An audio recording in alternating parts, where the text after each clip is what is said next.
लाभान्वित हुए हैं। जाति के जुड़े हुए लोगों के परिश्रम के प्रतिफल के फलस्वरूप ये द्वीप बने हैं। जय श्री राम।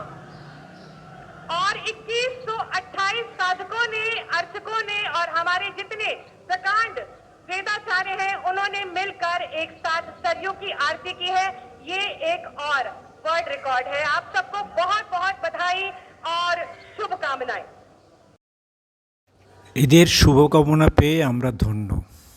আমাদের ধন্য হওয়া ছাড়া কোনো উপায় নেই।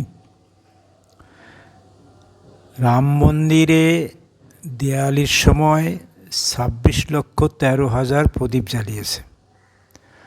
এটা একটা বিশ্ব রেকর্ড।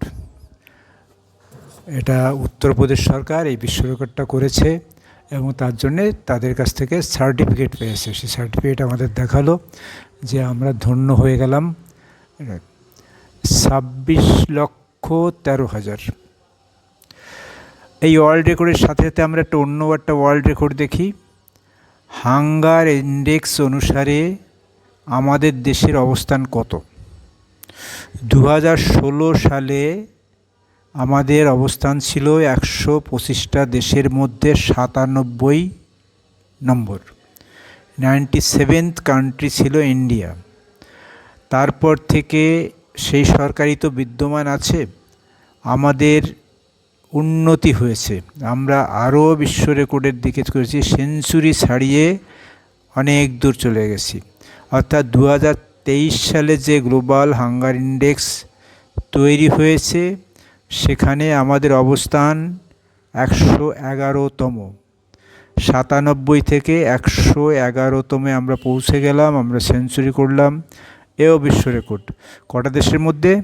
125টা দেশের মধ্যে আমাদের অবস্থান 111। আমাদের পিছনে আর কটা আছে? মাত্র 14টা। আমাদের পিছনে আছে 14টা। ভাবলে অবাক লাগে যে আমাদের প্রতিবেশী যে রাষ্ট্রগুলি আছে তাদের থেকেও আমরা পিছিয়ে পড়েছি। তাদের আমরা গালিগালাজ দেই, আমরা অন্য চাঁদে যাচ্ছি, আমরা মহাকাশ পাড়ি দিচ্ছি, আমরা কত কিছু করছি।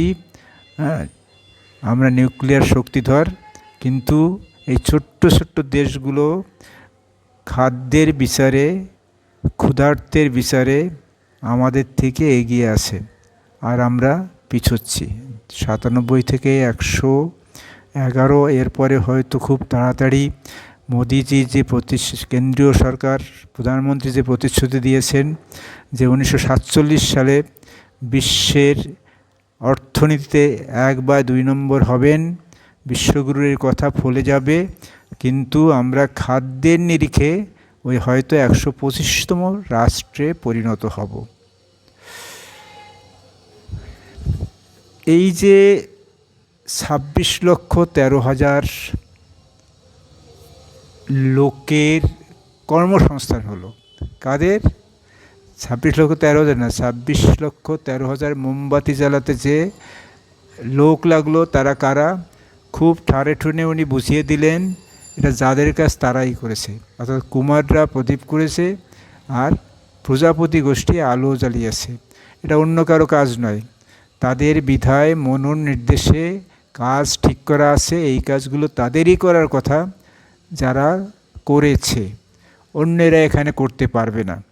তাদের বিধান, কাজ তো ঠিক মনু সাহেব বলেছেন যার কাজ সে করবে। হ্যাঁ, ব্রাহ্মণের পা সেটে যা কিছু করতে হবে, সুতরাং এই কাজ তাদের দিয়েই করানো হয়েছে। আর সেইটাই নিয়ে বলছে এই কাজ নাকি বিরোধীরা চায়নি, সে আক্ষেপ করছে, করুক। যেটা হচ্ছে যে আন্ডার নারিশমেন্টের সংখ্যা কত আমাদের দেশে?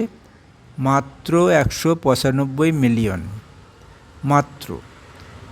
তার মধ্যে খাদ্যের যে সুষম খাদ্যর অভাবে 74% লোক আছে, যার পরিমাণ 788 মিলিয়ন। আর শিশুদের, যারা আমাদের জাতির ভবিষ্যৎ, ঘুমিয়ে আছে শিশুর পিতা সব শিশুরই অন্তরে, কিন্তু সেই শিশুদের কত? 43% চিলড্রেন ক্রনিক্যালি আন্ডার নারিশমেন্টে ভোগেন। মনে রাখবেন, ক্রনিক্যালি। হ্যাঁ, এটা ভুগছেন, তারা ভুগেই চলেছেন। আর আমরা স্বপ্ন দেখছি পৃথিবীর অর্থনীতিতে 1 নম্বর হয়ে যাব। এই না হওয়ার পিছনে অনেকগুলো কারণ আছে, কিন্তু কারণের মধ্যে পোভার্টি আছে, দারিদ্রতা আছে, অসাম্য আছে, ডিস্ট্রিবিউশন ঠিক মতন হয় না। একটা জিনিস খেয়াল করুন, আমরা কিন্তু খাদ্যে স্বয়ংসম্পূর্ণ। ভারতবর্ষ যে খাদ্যশস্য উৎপন্ন হয় তাতে স্বয়ংসম্পূর্ণ। পর্যাপ্ত পরিমাণে সরকার ওয়্যারহাউসগুলোতে রাখে, তারপরেও